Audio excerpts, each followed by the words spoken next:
Keep watching to see how I style my hair with the Dyson Airwrap, the perfect volume, the perfect curls. I'm about to share with you my hair secrets. It's all about the products you use. I'm using Beautopia's 3-in-1 leave-in conditioner spray. This works as a heat protectant spray, anti-frizz, and literally the perfect blowout magic spray. I call it the magic bottle. You're going to want to section your hair off like I did here. On the left side of your face, you're always going to want to face the barrel inwards towards your cheekbone. I always keep the settings hot for about 20 seconds and then I switch it down to lower heat for another 20 seconds. Then you're going to want to hit the button and release the curl once the dryer stops running. And look at that curl.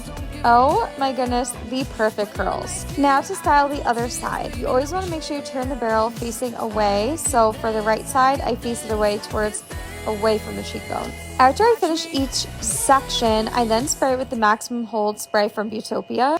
People always say that their curls do not last with the Dyson Airwrap, but let me tell you, it's all about the products you use.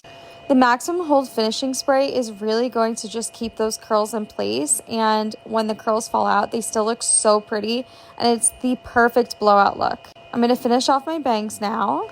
Wait, look at that shine, look at the bounce, look at the volume. I'm obsessed. You can shop all the products that I use by just clicking the link in my bio or